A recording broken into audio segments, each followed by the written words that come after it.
Bueno, muy buenos días. De verdad que muchísimas gracias por esta invitación. Quiero agradecer a la organización Demos, al Miami Dade College y a la ciudad de Miami por este evento de reflexión. Quienes hemos estado en esta lucha, muchos de ustedes quienes están acá, nos hemos sentido siempre, yo lo he calificado como bomberos por la democracia, donde siempre estamos en la casa y dicen, mira, están allanando el partido Podemos, con aquel momento Ismael García, prepárense, llévense. Mira que se llevaron preso a fulano, que hay una marcha. Es decir, bomberos de la democracia en una constante lucha y a veces quizás generando poco espacio para la reflexión y sobre todo para mirar a la Venezuela a largo plazo. Y por eso este tipo de eventos en este momento que está viviendo Venezuela son muy oportunos y aquí hay gente con mucho talento que tiene mucha oportunidad para pensar sobre Venezuela y de lo que nos va a venir a nosotros. Yo quisiera hacer, porque no quiero perder la oportunidad de hacer tres planteamientos, dos planteamientos sobre Venezuela, pero quiero poner un contexto. Es que si nosotros no pensamos en el futuro, se nos va a hacer más difícil pensar el esfuerzo que tenemos que hacer para lograrlo. Quiero poner el contexto donde estamos actualmente, muy brevemente en América Latina, y luego tocar particularmente el caso de Venezuela. Hoy América Latina se aparta de los 10 años que tuvo de crecimiento recientemente. Particularmente este año 2015 va a tener un bajo crecimiento económico de 1.3 y a nosotros nos toca mucho peor, que es menos 7%. Es decir, América Latina no va a tener la década que tuvo, una década, digamos, marcada por un crecimiento claro de reducción de la pobreza, donde la materia prima pues tenía un valor importante y de donde no se va a dar, o por lo menos apunta que no va a tener ese escenario en los años que vienen. O sea, si no vemos esto, no vamos a saber en la dimensión donde nos estamos metiendo en el largo plazo. Pero en el caso también de América Latina, nosotros también tenemos que tomar en cuenta lo que está pasando en el mundo y que toca América Latina. Y quizás con lo que vaya a decir, muchos lo pensemos en este momento y creemos que estamos viendo una película de ficción y que no es posible en el mundo donde nosotros nos vamos a enfrentar y a tocar desarrollar a Venezuela en los próximos 30, 40 años. Y es la clara aparición de lo que se ha denominado la segunda era robótica, es decir, el efecto de la automatización, de la invención en todo el tema económico de desarrollo como país.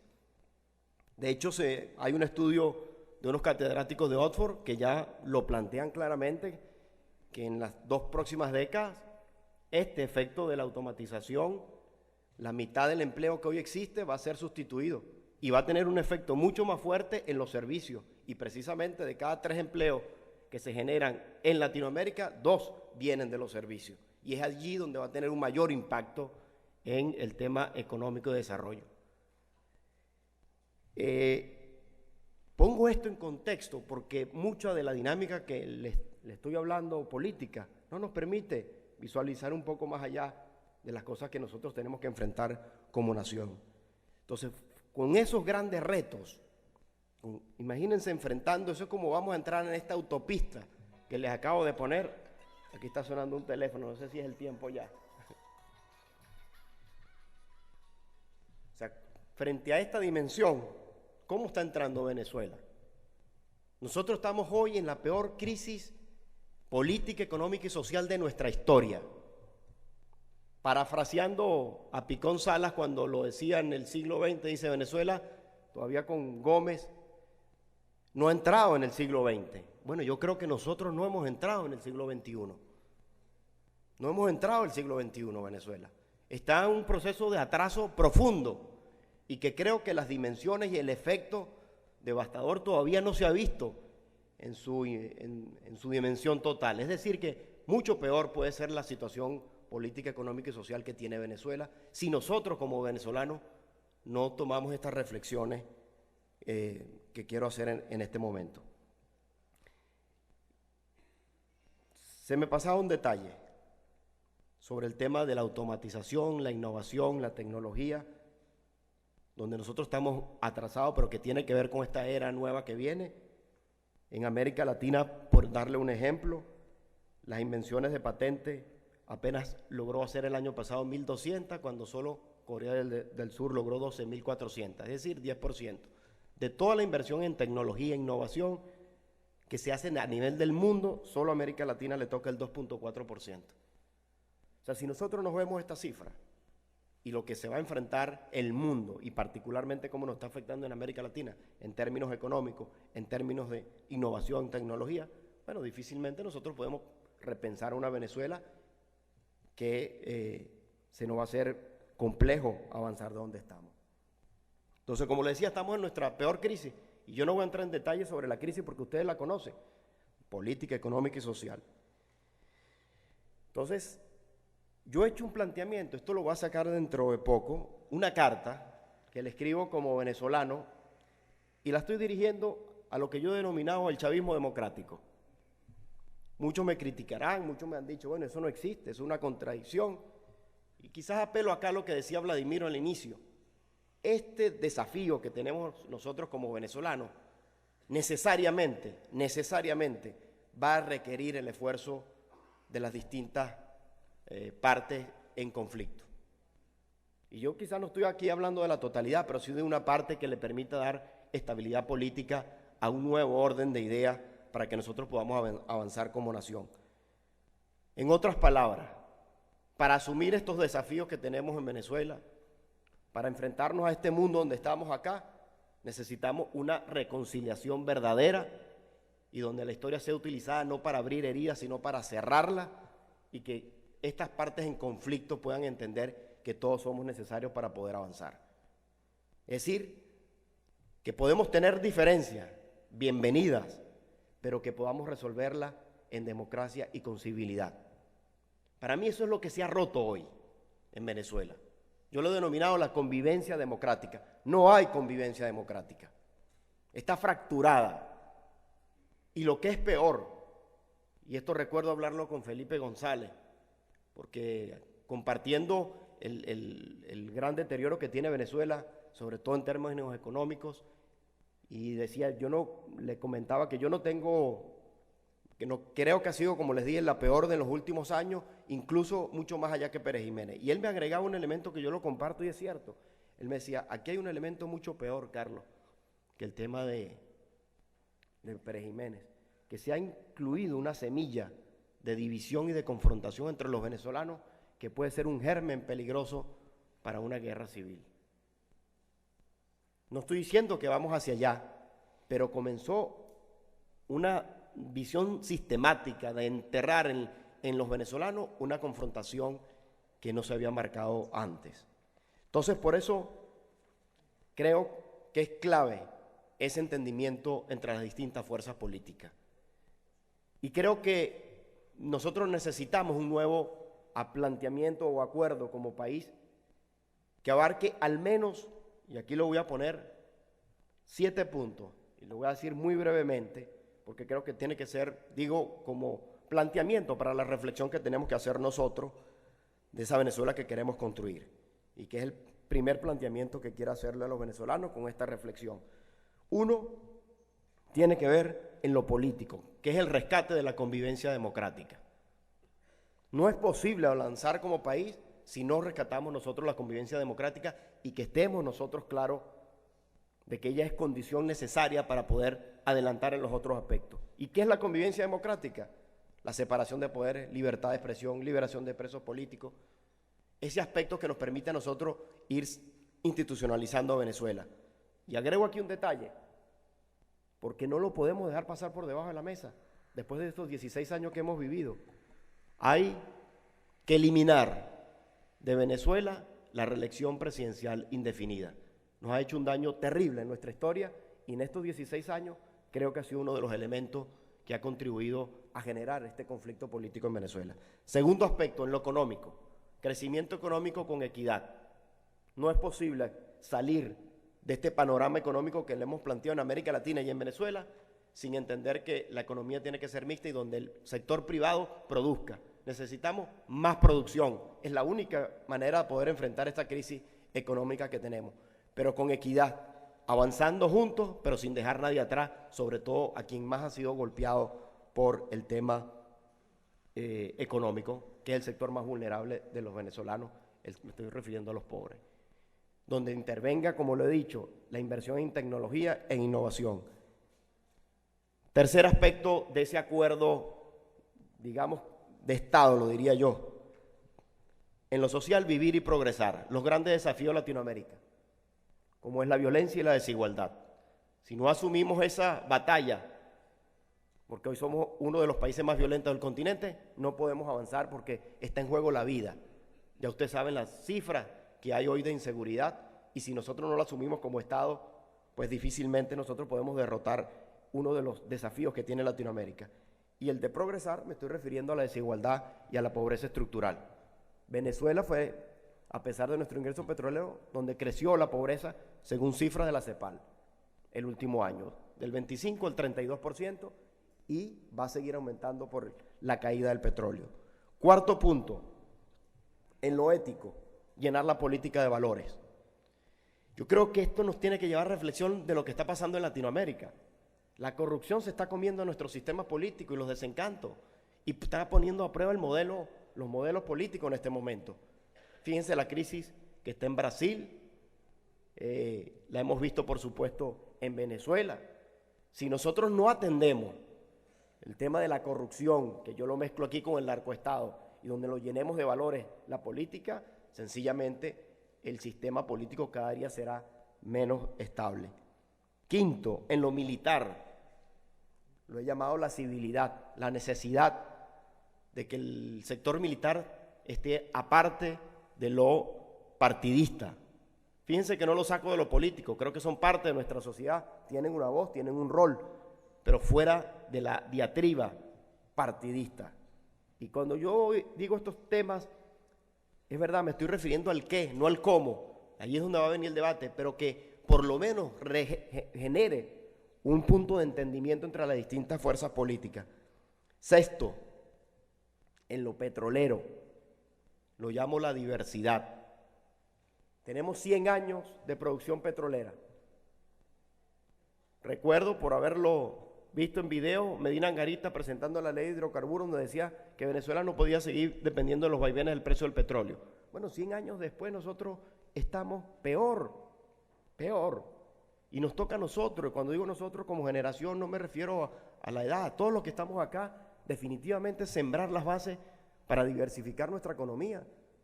Yo creo que Venezuela se tiene que preparar en este momento para que en este siglo el petróleo sea desplazado como fuente de energía primaria. ¿Qué vamos a hacer con estas grandes reservas petroleras que tenemos? ¿Nos las va a quedar abajo? ¿Cómo preparamos nosotros nuestro país para asumir esa diversidad?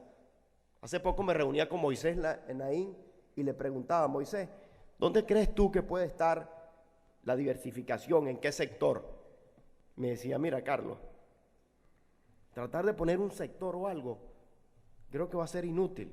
Por supuesto, hay oportunidades, pero quiero darte un ejemplo para transmitirte lo que te quiero decir. Me detuve en una conferencia en Corea del Sur, creo que fue, no recuerdo en este momento exactamente. Luego que terminó su exposición, él baja y se le acerca a unos empresarios coreanos, no sé si estoy refiriéndome bien al país, pero sé que es asiático o algo. Me dice: mira, acá, Moisés, nosotros estamos pensando en invertir, me dice, una cantidad de millones increíble, porque hemos determinado que Venezuela es el único país donde podemos desarrollar unos gusanos de tela que generan una materia para generar tela que solo se puede dar de mejor manera en Venezuela. Entonces me decía: bueno, fíjate cómo nosotros no estamos preparados para esto y hay grandes oportunidades. De manera que nosotros lo que tenemos que tener es generar las condiciones para que podamos estimular, junto con el sector privado, emprendimiento, etcétera, muchas ventajas que podemos tener. De manera que el tema petrolero, utilizar el petróleo como palanca para el desarrollo, es fundamental para el desarrollo de la Venezuela que viene. Sexto punto,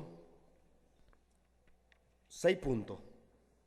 Estos son los 6 puntos que pueden ser más, que solo tocan el qué y no el cómo, donde hay mucha complejidad, pero que nos hacen pensar en un punto de encuentro para poder avanzar al país a los desafíos que he planteado. Y por eso quería hacer estas reflexiones en este momento. Finalmente, del caso puntual electoral parlamentario que nos toca enfrentar este año en Venezuela. Las parlamentarias pudieran ayudar a construir esta agenda de trabajo que estoy colocando acá. E insisto, y hablarle a lo que yo he denominado el chavismo democrático para entender los desafíos que tenemos, que esa política de confrontación y odio no nos va a llevar a ningún lado, sino nos va a traer peores consecuencias de las que hoy tenemos para luego terminar sentándonos y poniéndonos de acuerdo. Que hay un punto de encuentro, yo lo he puesto o lo hemos resumido en estas 6 ideas, pueden ser más, pueden ser menos, pueden ser otras, y que requieren mucha discusión, pero que es un punto de partida. Esas elecciones pueden ayudar a contribuir a ese cambio político en Venezuela, que estoy convencido que es irreversible en este momento. Si eso no es entendido por una parte del chavismo, que pretenda insistir en la confrontación, lamentablemente Venezuela va a seguir sumida en la crisis. Lamentablemente. Lamentablemente. Y por eso es el llamado de decir dónde estamos y cómo salir juntos de esto. Porque nosotros hemos tenido 19 elecciones. La conflictividad política ha continuado. Ha continuado la conflictividad política. No la ha resuelto. ¿Por qué? Porque llegó un grupo que quiere enquistarse en el poder y no dejarlo. Y no solo eso, sino eliminar a la otra parte. Eso es inviable. Eso es inviable. Quien crea que puede desaparecer la otra parte no va a existir. Y por eso la necesidad de buscar estos puntos de encuentro que lo he resumido en estos 6 aspectos. Entonces ese proceso de elección puede ayudar a dar inicio a esa construcción, sobre todo cuando se exprese un cambio político que va a permear en las instituciones y en otros actores políticos que quizás hoy son estáticos, creemos que no se van a mover, pero que en el futuro van a cambiar cuando se produzcan estos cambios. Entonces, frente a ese escenario, nosotros hemos venido planteando 2 cosas a la comunidad internacional que yo sí creo que tienen que jugar un rol. Este planteamiento, este rol de conflictividad que vive Venezuela, lo va a resolver los venezolanos, pero requiere un acompañamiento internacional. Nosotros subestimamos las alianzas que hizo Chávez, tremendas alianzas internacionales, donde se metió en su política interna, en muchos de los países latinoamericanos, incluso en Europa, invirtiendo dinero, llevando su ideología, llevando su experiencia. Ahí hay un tema de alianzas internacionales que sería absurdo dar esta lucha sin nosotros también plantear estos elementos a nivel internacional. Entonces, en ese contexto, hemos planteado 2 cosas a la comunidad internacional. Que ese proceso electoral debe darse sin presos políticos, que no es normal o no reúne el estándar de una elección democrática tener a los opositores tras las rejas. Eso no reúne un estándar de una elección democrática y que por lo tanto la comunidad internacional sí tiene que exigir la liberación de los presos políticos para que estén precisamente donde deben estar, en la calle, impulsando ese cambio. Y segundo aspecto que hemos colocado es la observación internacional calificada para que podamos tener nosotros un proceso medianamente equilibrado que se pueda expresar ese cambio. ¿Que hay que hablar de las condiciones electorales? Sí, y yo hoy comparto lo que dice el amigo Carlos Blanco. De hecho, en el 2013, cuando me tocó estar con Capriles, en la cabeza del CNE, junto a Liliana Hernández y Enrique Márquez, nosotros asumimos una confrontación y fue deliberada, es decir, no fue por casualidad. Dijimos, no vamos a callar nada, se lo vamos a decir a la gente y vamos a hacer todo el esfuerzo para doblegar las adversidades que tenemos en los procesos electorales, porque ustedes saben cómo enfrentamos nosotros los procesos electorales. Y a través de esa observación internacional calificada, nosotros debemos poner que los ojos estén sobre esa elección para que el gobierno se sienta restringido de utilizar pues los abusos que conocemos y nosotros podamos buscar que el pueblo de Venezuela se exprese de una manera mucho más clara. Así que sí tenemos que hablarla fuertemente sobre el tema de las condiciones electorales. Así que estos 2 aspectos son los que hemos venido hablando. Y creo que esos 2 aspectos son los que tiene que asumir de manera clara, firme y alta la comunidad internacional, donde lo hemos dicho, y es el título de esta conferencia, que la democracia no tiene fronteras, no tiene nacionalidad, no tiene ideología. Ahí nos unen los factores. Y ya termino a propósito de nuestro 5 de julio. Termino con esta reflexión como venezolano. Yo soy profundamente optimista. En nuestro pueblo no existen profundas diferencias religiosas ni raciales, y yo diría que a pesar de estos 16 años política, nosotros queremos resolver nuestros problemas pacíficamente. Creo que hay una fortaleza que tenemos nosotros como venezolanos. Y viendo lo que ha sido nuestra historia, Venezuela entró al siglo XIX luchando por su libertad, por su libertad, por la independencia del Imperio Español. En el siglo XX nos tocó nuevamente entrar ese siglo peleando a favor de nuestra libertad. Se nos quería plantear un trueque inaceptable, que era paz sin libertad. Y ahí estaban los venezolanos luchando por su libertad. Nuevamente en el siglo XXI nos encontramos luchando por nuestra libertad en nuestro sentido más amplio.